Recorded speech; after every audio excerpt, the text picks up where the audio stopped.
The Snow Queen. There was once a dreadfully wicked hobgoblin. One day he was in the capital of spirits because he had made a looking glass which reflected everything that was good and beautiful in such a way that it dwindled down to almost nothing. But anything that was bad and ugly stood out very clearly and looked much worse. The most beautiful landscapes looked like boiled spinach, and the best people looked repulsive or seemed to stand on their heads with no bodies. Their faces were so changed that they could not be recognized, and if anyone had a freckle, you might as well be sure that it spread over the nose and mouth. The best part of it was, said the hobgoblin, but one day the looking glass was dropped and broke into 1,000,000,000,000 pieces or more.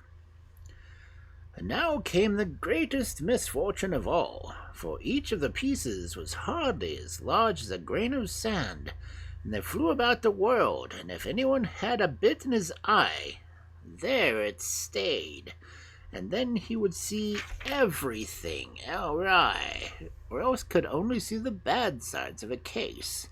For every tiny splinter of the glass possessed the same power that the whole glass had. Some people got the splinter in their hearts, and that was dreadful, for then it began to turn into a lump of ice.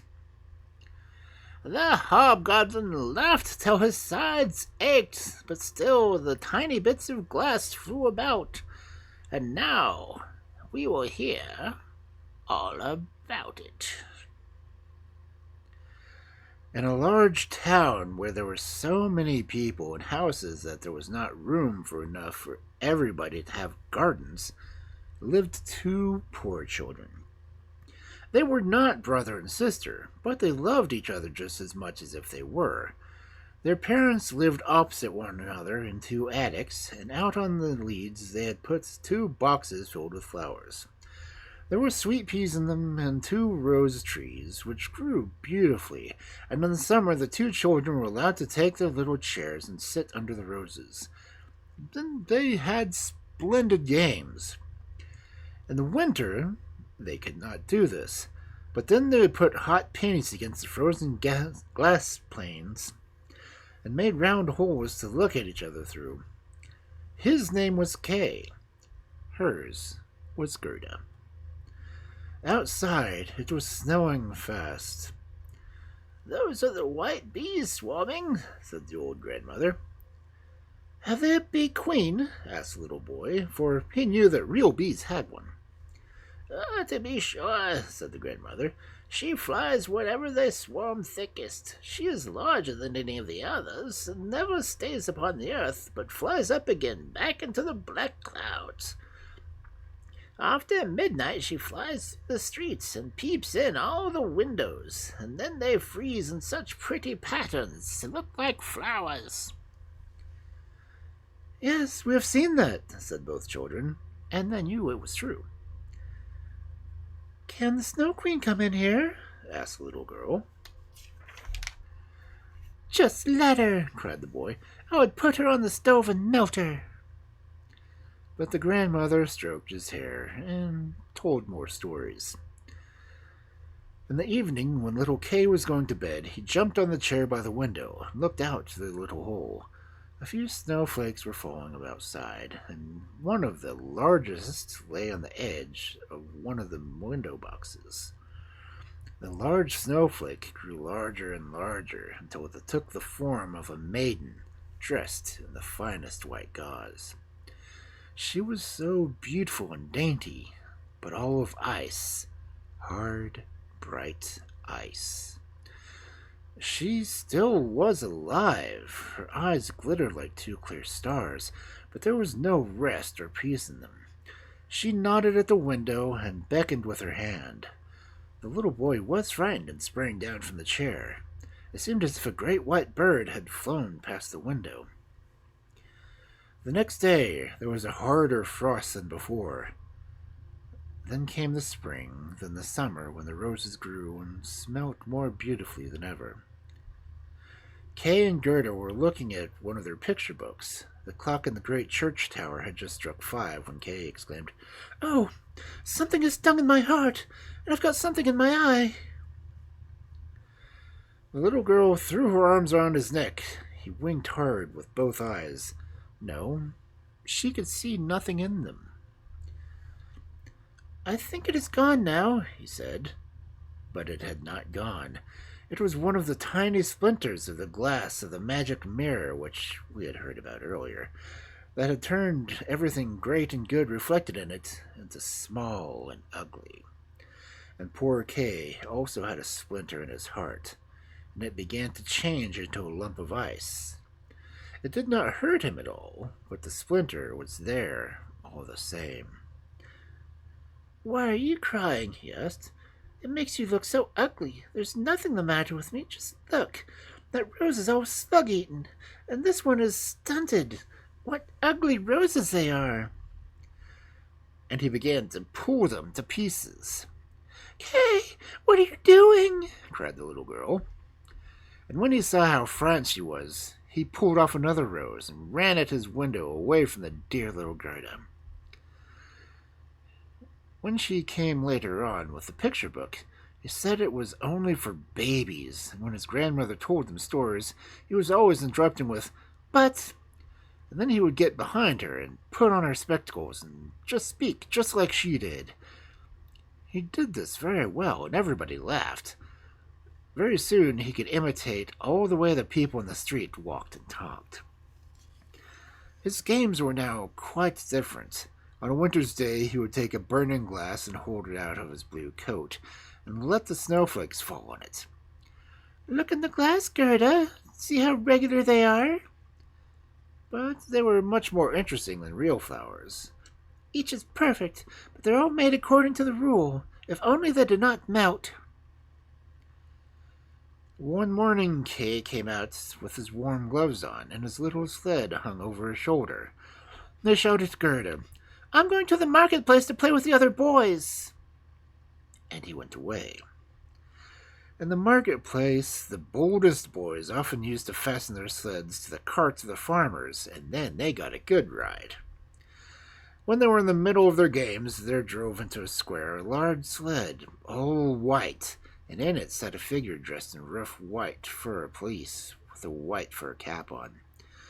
The sled drove twice around the square, and Kay fastened his little sled behind it and drove off. It went quicker and quicker into the next street. Then the driver turned around and nodded to Kay in a friendly way as if they had known each other before. Every time that Kay tried to unfasten his sled, the driver nodded again, and Kay sat still once more.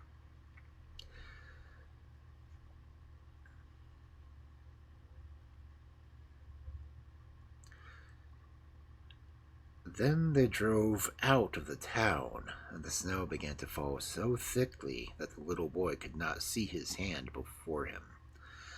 And on they went. He quickly unfastened the cord to get loose from the big sled, but it was of no use. His little sled hung on fast, and it went on like the wind. He cried out, but nobody heard him. He was dreadfully frightened. The snowflakes grew larger and larger till they looked like great white birds. All at once they flew aside, and the large sled stood still, and the figure who was driving stood up. The fur cloak and the cap were all of snow. It was a lady, tall and slim and glittering. It was the Snow Queen.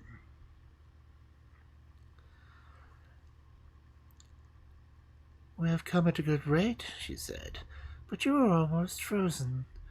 Creep under my cloak." And she set him close to her on the sled and drew the cloak over him. He felt as though he were sinking into a snowdrift. "Are you cold now?" she asked, and kissed his forehead. The kiss was cold as ice and reached down to his heart, which was already half a lump of ice. My sled, don't forget my sled," he thought at first, and it was fastened to one of the great white birds who flew behind in the sled on its back. The Snow Queen kissed Kay again, and then he forgot all about little Gerda, his grandmother, and everybody at home. "Now I must not kiss you any more," she said, "or else I should kiss you to death." Then away they flew over forests and lakes, over sea and land. Round them whistled the cold wind, and wolves howled, and the snow hissed. Over them flew the black shrieking crows, but high up on the moon shone large and bright, and thus Kay passed the long winter night. In the day he slept at the Snow Queen's feet. But what happened to little Gerda when Kay did not come back? What had become of him? Nobody knew. The other boys told how they had seen him fasten his sled onto a large one which had driven out to the town gate. Gerda cried a great deal. The winter was long and dark to her. Then the spring came with warm sunshine. "I will go and look for Kay," said Gerda. So she went down to the river and got into a little boat that was there, and presently the stream began to carry it away. "Perhaps the river will take me to Kay," thought Gerda. She glided down past trees and fields till she came to a large cherry garden, in which stood a little house with strange red and blue windows and a straw roof. Before the door stood 2 wooden soldiers, who were shouldering arms. Gerda called to them, but they naturally did not answer, and the river carried the boat onto the land.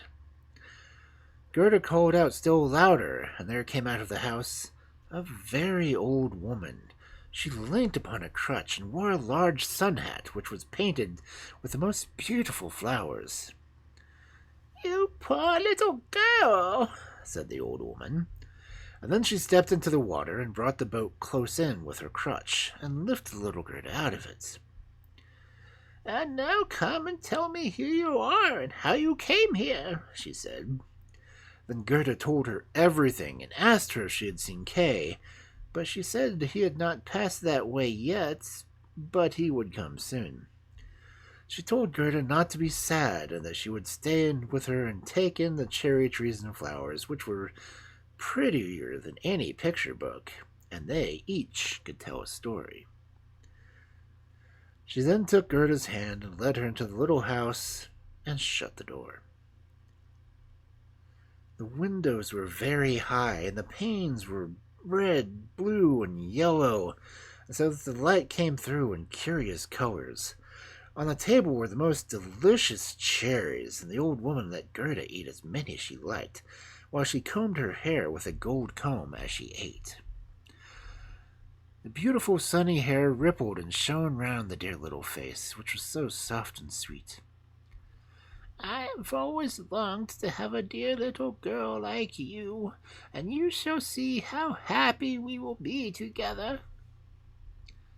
And as she combed Gerda's hair, Gerda thought less and less about Kay, for the old woman was a witch, but not a wicked witch, for she only enchanted now and then to amuse herself, and she did not want to keep little Gerda very much. So she went into the garden and waved her stick over all the rose bushes and blossoms and all, and they sank down into the black earth, and no one could see where they had gone. The old woman was afraid that if Gerda saw the roses, she would begin to think of her own, and then would remember Kay and run away. Then she led Gerda out into the garden. How glorious it was, and what lovely scents filled the air. All the flowers you can think of blossomed there all year round. Gerda jumped for joy and played there till the sun set behind the tall cherry trees, and then she slept in a beautiful bed with red silk pillows filled with violets, and she slept soundly and dreamed as a queen does on her wedding day. The next day she played again with the flowers in the warm sunshine. So many days had passed by. Gerda knew every flower, and although there were so many, it seemed to her that if one were not there, though she could not remember which, She was looking one day at the old woman's sun hat, which had the painted flowers on it, and there she saw a rose. The witch had forgotten to make that vanish when she had made all the other roses disappear, and it was difficult to think of everything. "Why, there are no roses here," cried Gerda, and she hunted among all the flowers, but not one was to be found. Then she sat down and cried, but her tears fell just on the spot where a rosebush had sunk, and when her warm tears watered the earth, the bush came up with a full bloom, just as it had been before. Gerda kissed the roses and thought of lovely roses at home, and with them came the thought of Kay. "Oh, what have I been doing?" said the little girl. "I wanted to look for Kay." She ran to the end of the garden, and the gate was shut, but she pushed against it the rusty lock so that it came open. She ran out with her little bare feet, and no one came after her. At last she could not run any longer, and she sat down on a large stone. When she looked around, she saw that the summer was over. It was late autumn.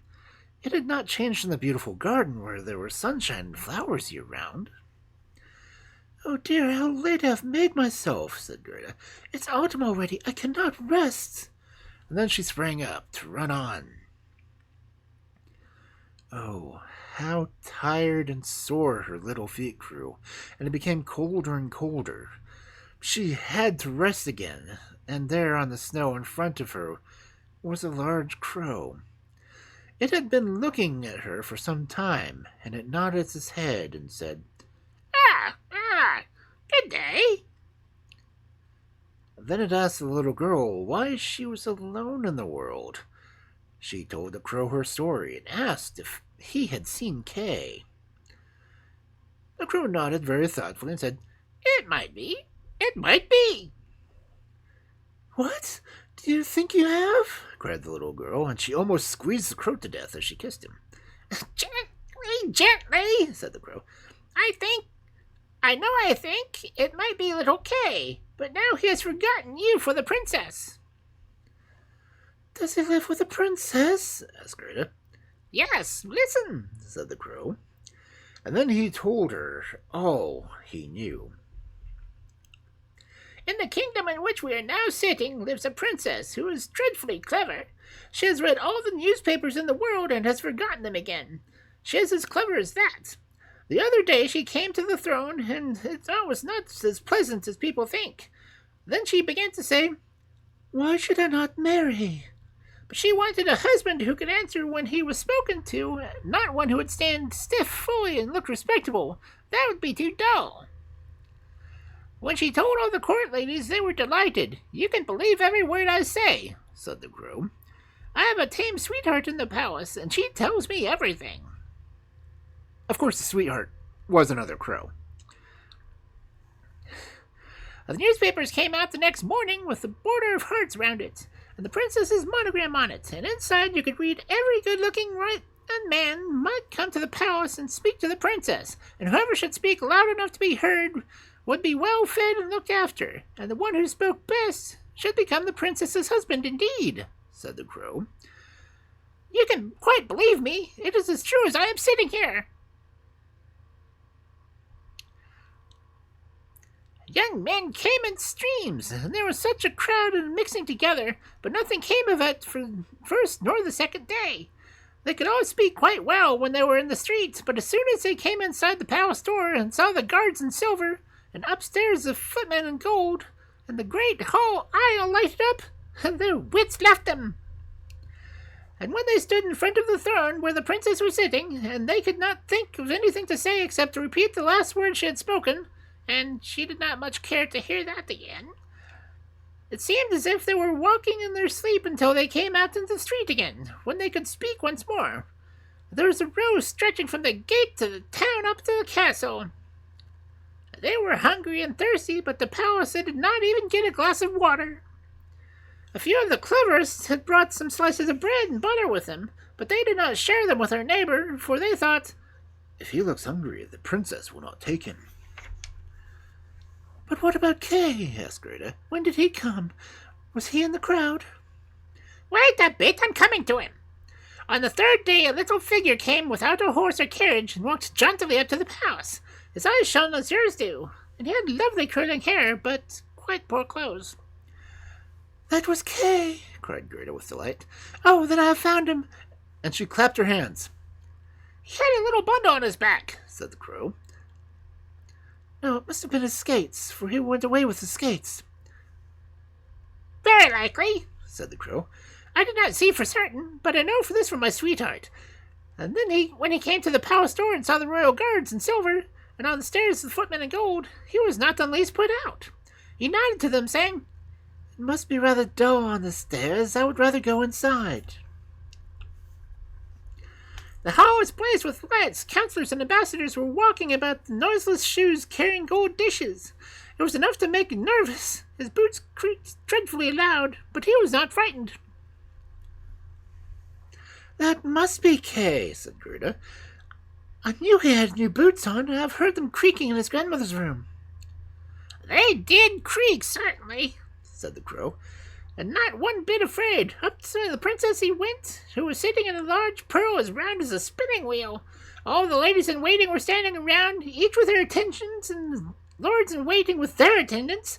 The nearer they stood to the door, the prouder they were. It must have been dreadful, said little Gerda. And did Kay want the princess? I heard from my tame sweetheart that he was merry and quick-witted. He had not come to woo, he said, but to listen to the princess's wisdom. And at the end of it, they fell in love with each other. Oh, yes, that was Kay, said Gerda. He was so clever, and he could do sums with fractions. Oh, lead me to the palace. That's easily said, answered the crow. But how are we to manage that? I must talk it over with the tame sweetheart.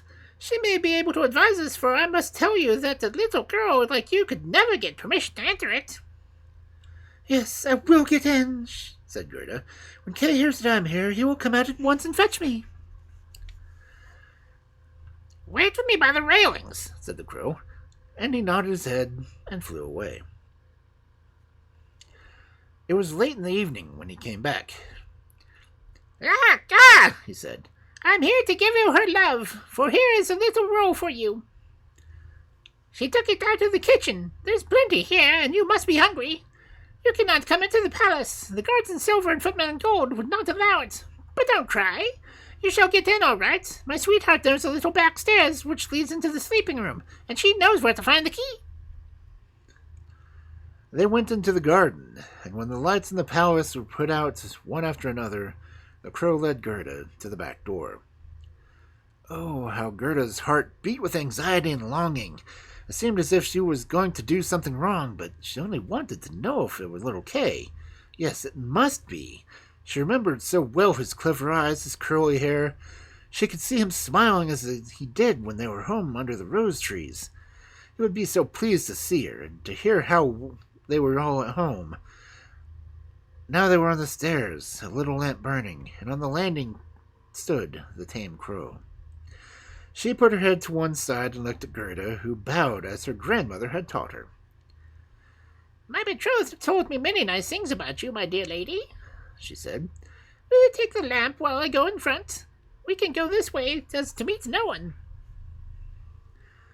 Through the beautiful rooms they came to the sleeping room.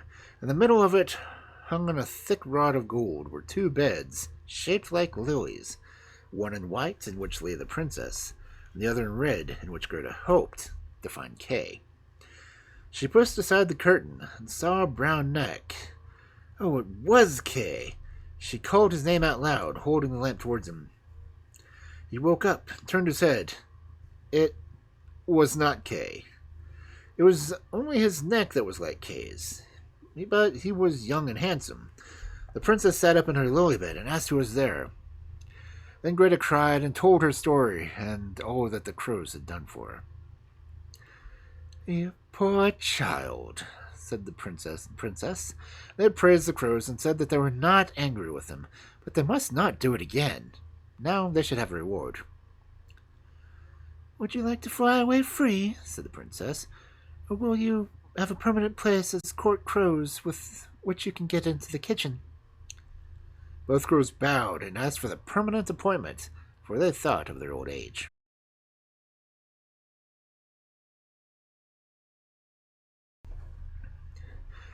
As they put Gerda to bed, she folded her hands, thinking, as she fell asleep, "How good people and animals are to me."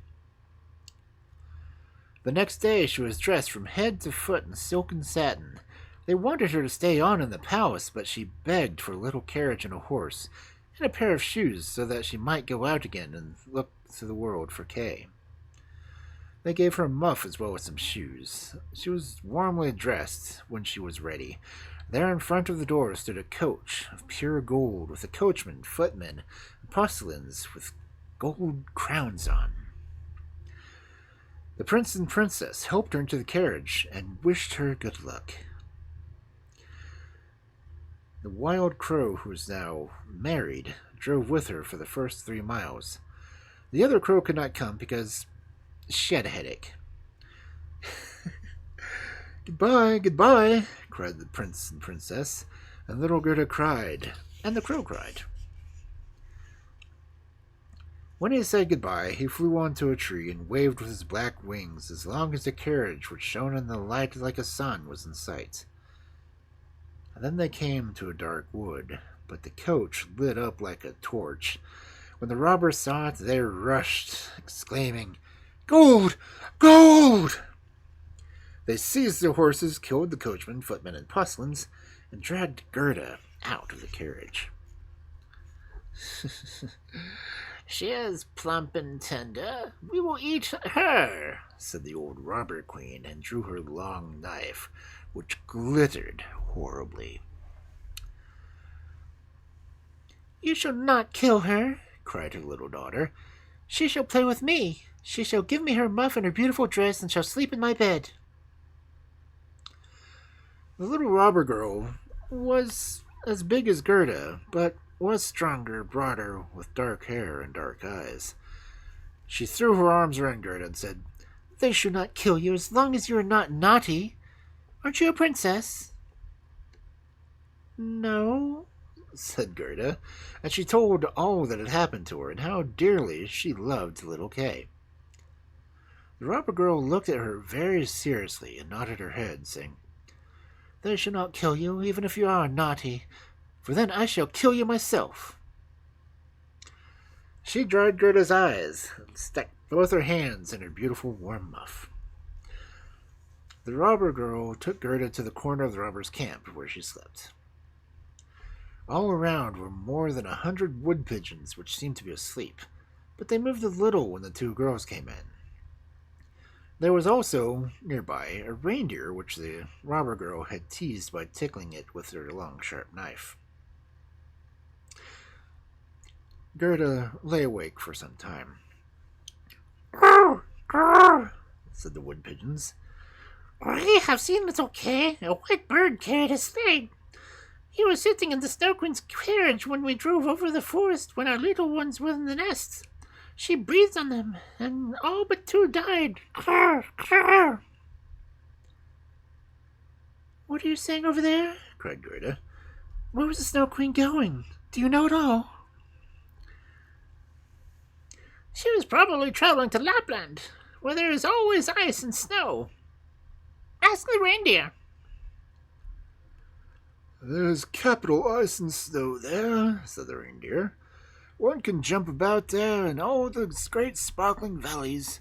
There the Snow Queen has her summer palace, but her best palace is up by the North Pole, on the island called Spitzbergen." "Oh, Kay, my little Kay," sobbed Gerda. "You must lie still," said the little robber girl, "or else I shall stick my knife into you."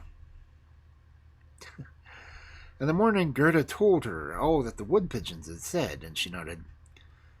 "Do you know where Lapland is?" she asked the reindeer. "You should know better than I," said the beast, and his eyes sparkled. "I was born and bred there in the snowfields." "Listen," said the robber girl to Gerda. "You see all the robbers have gone. Only my mother is left, and she will fall asleep in the afternoon. Then I will do something for you."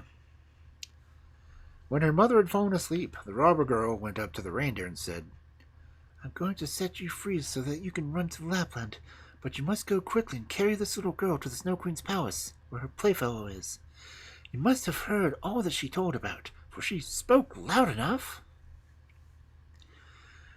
The reindeer sprang higher from joy. The robber girl lifted little Gerda up and had the foresight to tie her on firmly, and even gave her a little pillow for a saddle. "You must have your fur boots," she said, "for it will be cold, but I shall keep your muff, for it is cozy.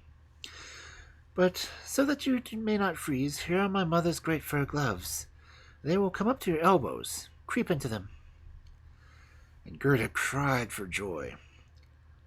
"Don't make such faces," said the little robber girl. "You must look very happy, for there are 2 loaves and a sausage. Now you won't be hungry."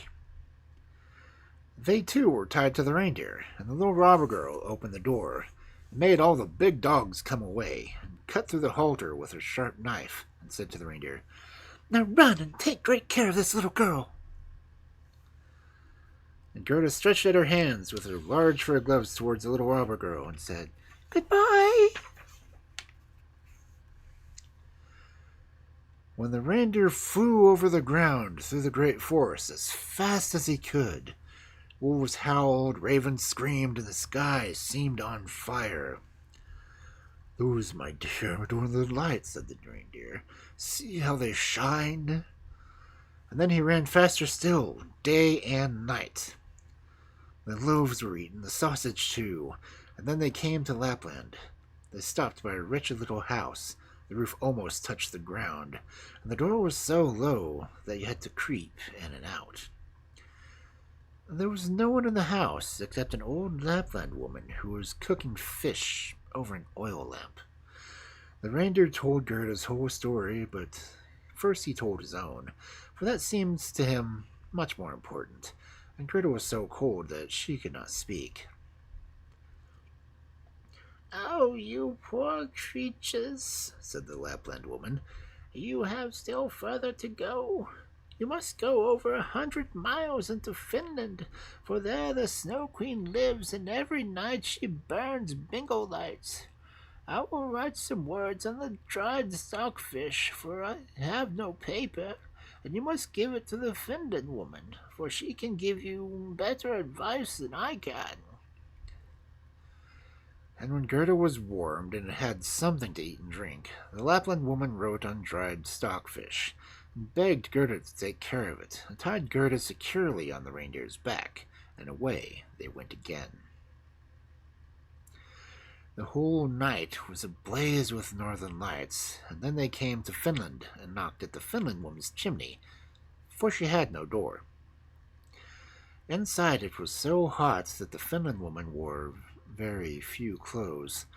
She loosened Gerda's clothes and drew her fur gloves and boots off. She laid a piece of ice on the reindeer's head, and then read what was written on the stockfish. She read it over 3 times till she knew it by heart, then put the fish in the saucepan, for she never wasted anything. "You are very clever," said the reindeer. "I know. Cannot you give the little girl a drink that she might have the strength of 12 men and overcome the Snow Queen?" "The strength of 12 men," said the Finland woman. "That would not help much. Little Kay is with the Snow Queen, and he likes everything there very much, and thinks it is the best place in the world. But that is because he has a splinter of glass in his heart and a bit in his eye. If these do not come out, he will never be free, and the Snow Queen will keep her power over him."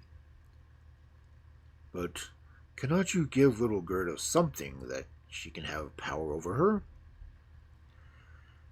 "I can give her no great power than she already has, but don't you see how great it is? Don't you see how men and beasts must help her when she wanders into the wide world with her bare feet? She is powerful already, because she is a dear little innocent child. If she cannot by herself conquer the Snow Queen, then take away the glass splinters from little Kay, We cannot help her. The Snow Queen's garden begins 2 miles from here. You can carry the little maiden so far, but put her down by the large bush with red berries growing in the snow. Then you must come back here as fast as you can." Then the Finland woman lifted little Gerda on the reindeer, and away he sped. "Oh, I've left my gloves and boots behind," cried Gerda. She missed them in the piercing cold, but the reindeer did not dare to stop. On he ran till he came to the bush with red berries. Then he set Gerda down and kissed her mouth, and great big tears ran down his cheeks, and then he ran back. There stood poor Gerda, without shoes or gloves, in the middle of the bitter cold of Finland. She ran on as fast as she could. A regiment of gigantic snowflakes came against her, but they melted when they touched her, and she went on with fresh courage. And now, we should see what Kay is doing. He was not thinking of Gerda and never dreamt that she was standing outside the palace. The walls of the palace were built of driven snow, and the doors and the windows of piercing winds. There were more than 100 halls in all its frozen snow. The largest was several miles long. The bright northern lights lit them up, and very large and empty and cold and glittering they were. In the middle of the great hall was a frozen lake which was cracked into 1,000 pieces. Each piece was exactly like the other. Here the Snow Queen used to sit when she was at home. Little Kay was almost blue and black with cold, but he did not feel it, for she had kissed away his feelings, and his heart was a lump of ice. He was pulling about some sharp, flat pieces of ice and trying to fit one into another. He thought each was most beautiful, but that was because of the splinter of glass in his eye. He fitted them into many great shapes, but he wanted to make them spell the word love. The Snow Queen had said, "If you can spell out the word, that you shall be your own master. I will give you the whole world, and a new pair of skates." But he could not do it. "Now I must fly to warmer countries," said the Snow Queen. "I must go and powder my black kettles." This is what she called Mount Etna and Mount Vesuvius. "It does the lemons and grapes good." So off she flew, and Kay sat alone in the great hall trying to do his puzzle. He sat so still that you would have thought that he was frozen. Then it happened that little Gerda stepped into the hall. The biting cold winds became quiet, as if they had fallen asleep when she appeared in the great, empty, freezing hall. She caught sight of Kay. She recognized him, and she ran to put her arms around his neck, crying, "Kay, dear little Kay, I've found you at last." But he sat quite still and cold.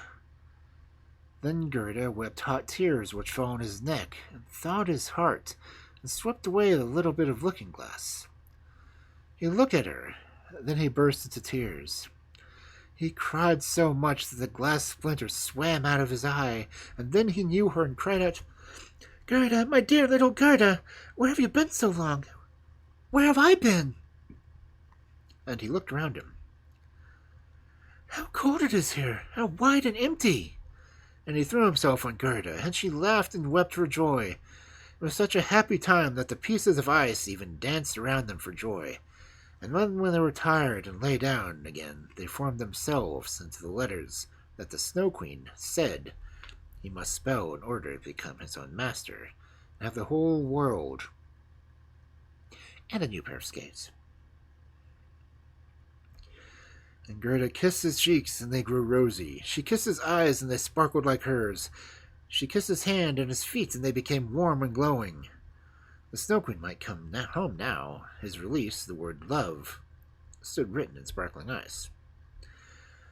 They took each other's hands and wandered out of the great palace.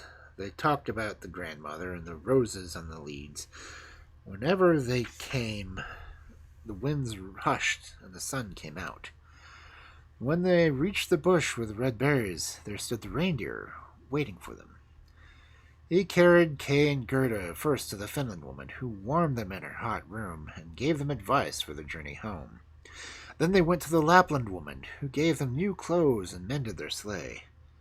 The reindeer ran with him until they came to the green, fresh fields with spring green, and here he said goodbye. They came to the forest, which was bursting into bud, and out of it came a splendid horse which Gerda knew. It was the first which had drawn the gold coach ridden by a young girl with a red cap and the pistols on her belt. It was a little robber girl who was tired of being home and wanted to go out to the world. She and Gerda knew each other at once. "You're a nice fellow," she said to Kay. "I would like to know if you deserve to be run over all round the world." But Gerda patted her cheeks and asked after the prince and princess. "They're traveling about," said the robber girl. "And the crow?" asked Gerda. "Oh, the crow is dead," answered the robber girl. "His same sweetheart is a widow and hops about a bit with a big black crepe around her leg. She makes a great fuss, but that's all nonsense. But tell me what happened to you and how you caught him." And Kay and Gerda told her all. "Dear, dear," said the robber girl, and shook both her hands, and promised that if she came to their town, she would come and see them. Then she rode on. But Gerda and Kay went home hand in hand, and they found out grandmother and everything had just been... But they then went through the doorway and found they were grown up.